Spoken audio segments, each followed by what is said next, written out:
This morning on the Ag Issues program, a pleasure to bring on to the program Roger McEowen, professor of agricultural law and taxation at the Washburn University School of Law, as he joins us on the program this morning. Roger, good morning. How are you?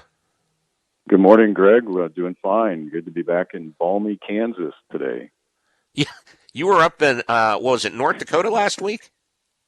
Yes, I was. And, well, North Dakota weather is a thought in and of itself here as we get towards wintertime. Yeah. Uh, We all right, we landed in about a foot. We landed in about a foot of snow, Greg, and I think the hallway outside the big ballroom where I was speaking, they couldn't get it above 56 degrees out in the hallway. So the ladies at the registration table were froze. They had space heaters, trying to keep things warm, and we kept all the doors shut to the large ballroom and kept it moderately warm in there. But it was nice to come back to Kansas. Yeah, exactly. All right, let's get to it.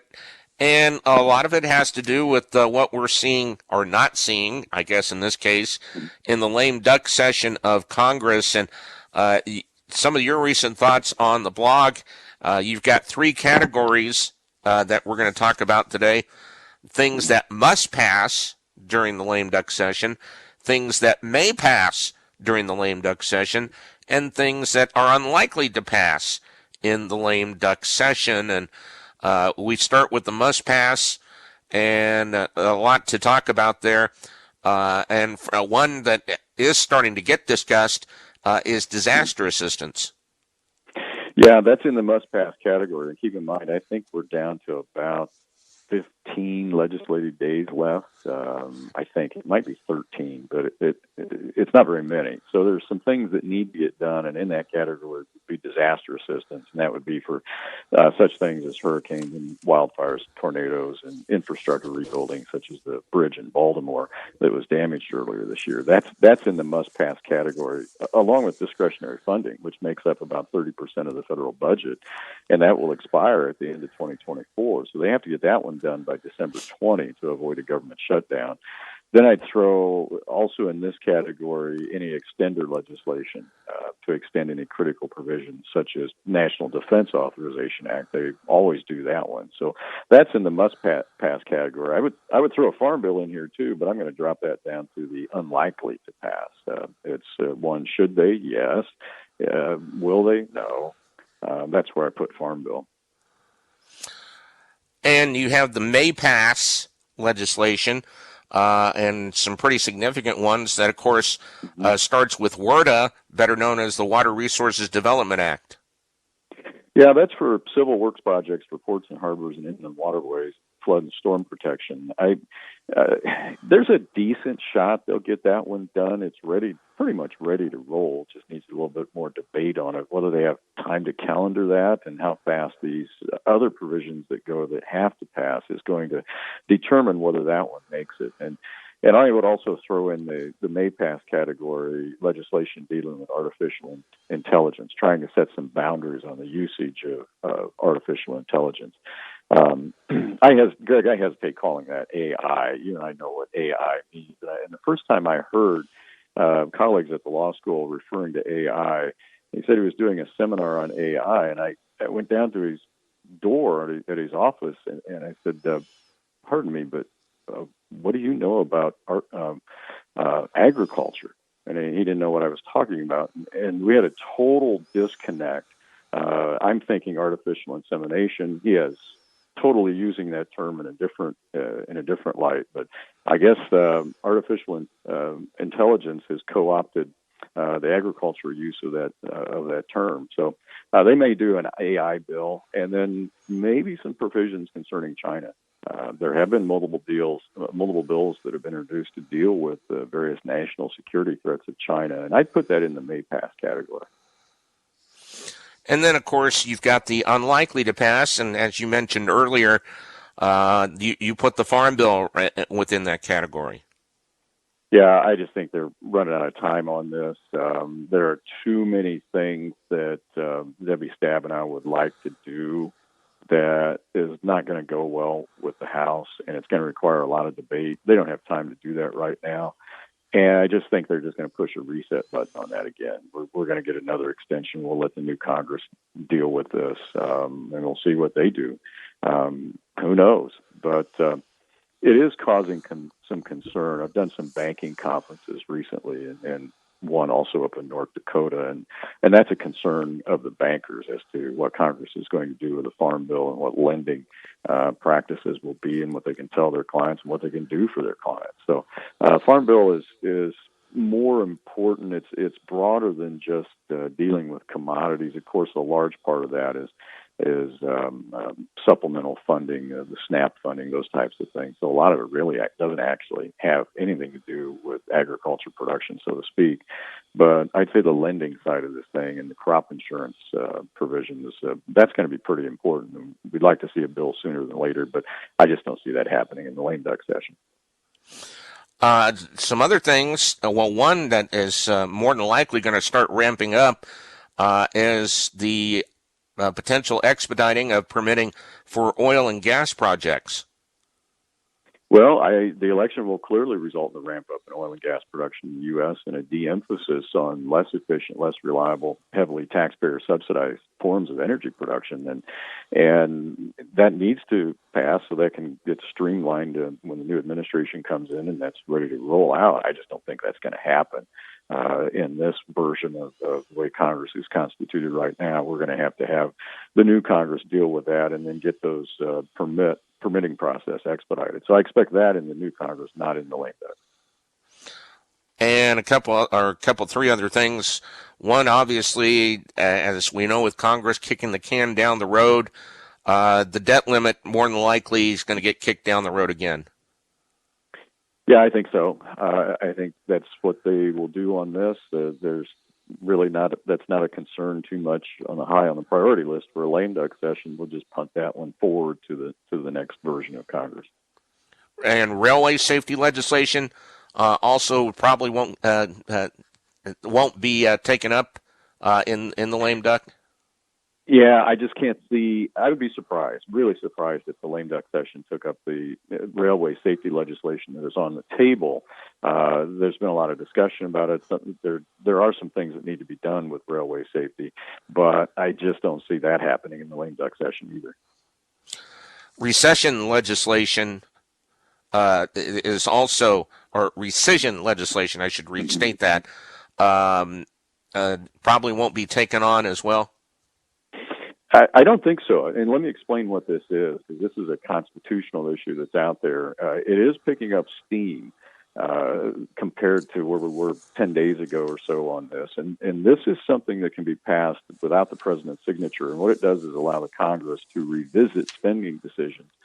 And the President Biden's unilateral decision to allow certain types of weapons to be lobbed into Russia has really opened this concern up. And now we're starting to see talk about doing something like this because this could be done to block Ukraine's use of what's known as Army tactical missile systems, those long-range U.S. manufactured missiles on targets inside Russia. According to Russia, and some proclamations that have been signed by Putin recently, Russia is now at war with the United States by virtue of Biden's unilateral decision to approve Ukraine's use of that type of missile system. And so the introduction of this type of legislation would send a message to the president and to Ukraine's president that the war lacks significant and bipartisan support in the Congress. They could do that. Do I see them doing it? No, I don't think the lame duck session. I just don't think they have the courage to do something like that. Now, when we get to the new Congress, that could indeed happen. So we'll have to keep an eye on that. Going back to the Farm Bill real quick, assuming, like I think many are starting to think now, that it goes into the next session, it isn't necessarily a given that it's going to be taken up early on in the new Congress as well.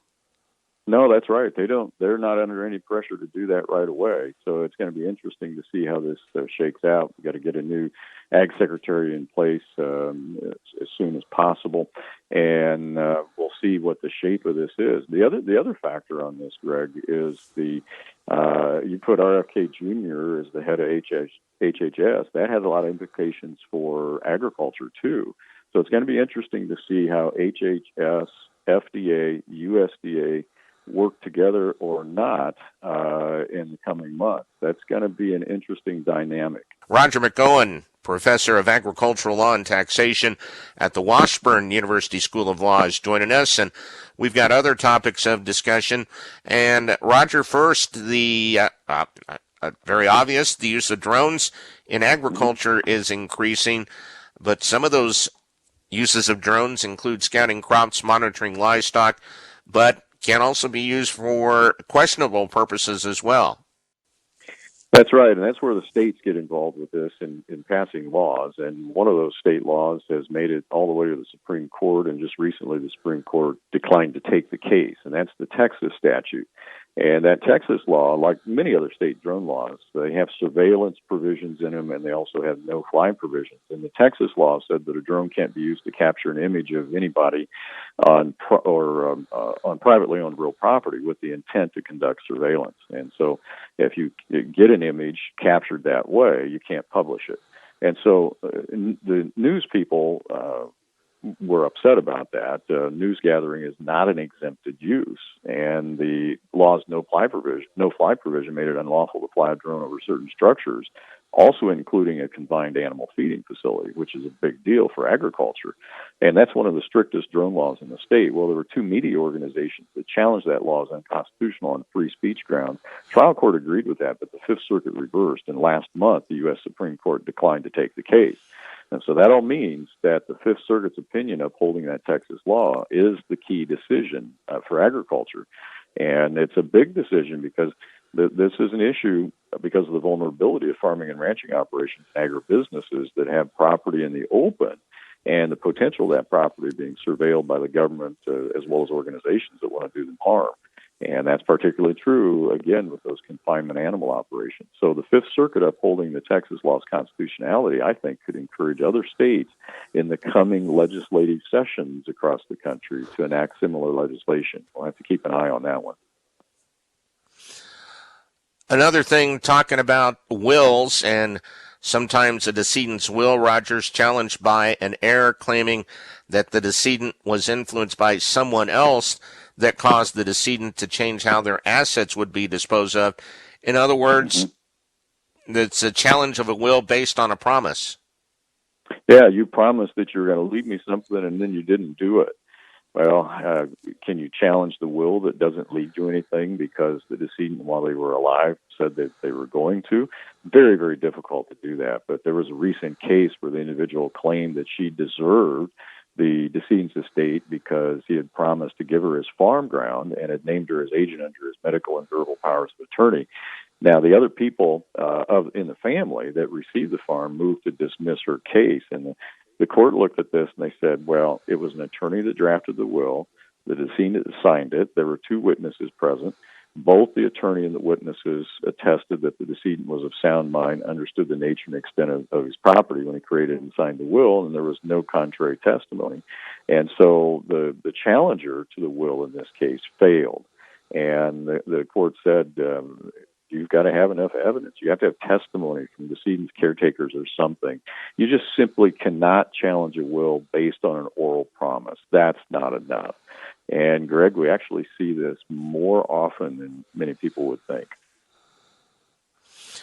And as we wrap up the program here, the liability that takes place for the spread of animal disease, and, of course, so many things right now concerning HPAI and other things that have taken place, this kind of is magnified too.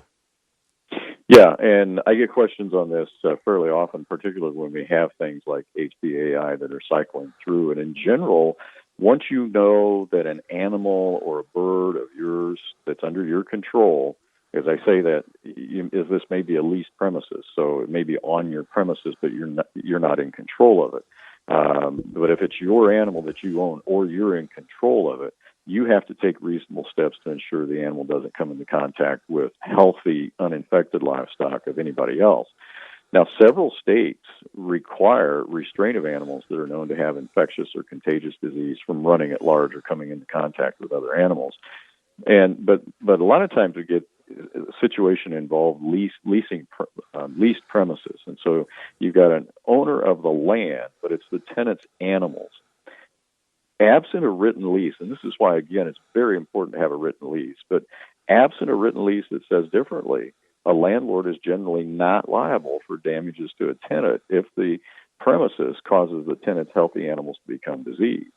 So that means that if the tenant has healthy animals and brings those animals onto the landlord's diseased or contaminated premises because of something that happened in the past that wasn't cleaned up appropriately, for example, and the animals become diseased themselves, it's going to be difficult for the tenant to recover anything against the landlord because the law says the tenant is taking that premises as is. And so it's a duty of the tenant to ask questions, get the landlord to sign off on a document about disease or contamination. You need it certified that the premises is disease or contamination free because the landlord has no duty to disclose that fact to the tenant. You have to prove as the tenant that the landlord actually knew there was a problem, lied about it to you, deceived you somehow. Very, very difficult of a threshold to overcome. So get those lease agreements in writing. Have a clause in there that has something to do with animal disease. And that's a very important point. I think often we overlook that. And we'll throw the last one in, Roger. This time of year, everyone's thinking about cleaning out fence rows, but what they probably don't realize, the cleanup process could potentially generate some legal issues that might have not been at the top of mind. Yeah, if we're cleaning brush out of fence rows and we come up on a tree that's right in the middle of the fence line, what do you do with that? That's a big question. I get that one frequently, too. Well, in that situation, each adjacent landowner has an ownership interest in the tree. But if only the branches or roots extend past the property line and onto the neighbor's property, the branches and roots don't give the neighbor an ownership interest in the tree. That tree is considered to be jointly owned, and you could be liable for damages if you cut it down and your neighbor objects. But you can trim branches that hang over onto your property, and I think that's a pretty important point, particularly if you're dealing with a thorn tree that has the real long thorns on it that could puncture a tire. That tree might be over the line on your neighbor, but the branches with those thorns on it are over on you, and it's causing you the problem. So always make sure to trim branches and bushes and vines on a property line with care and keep your neighbor's rights in mind when you do that and do the cleanup work. And if a neighbor's tree falls onto your property, it's your responsibility to clean up the mess. But you can keep the firewood because it fell onto your property. And your neighbor can do the same. So the converse is also true. And it's not a trespass to be on your neighbor's side of the fence when doing fence maintenance, such as cleaning out a fence row. Those are some of the basic points with respect to the legal issues that can come up. And Greg, it's usually not a problem. It's just when you have neighbors that don't get along to begin with that they can pick at these things and really create a mess for you when you're trying to clean out a fence row. All right, Roger, if people have any questions or want to see and read any of this information, they can get it off your blog? They can, and it's also sent it over to K-State, so it'll be on the Ag Manager website. All right, sounds good. Roger, as always, appreciate it. Thanks. Thank you, Greg. That is Roger McEowen, Professor of Agricultural Law and Taxation at the Washburn University School of Law, as he joins us this morning on the Ag Issues program here on 580 WIBW.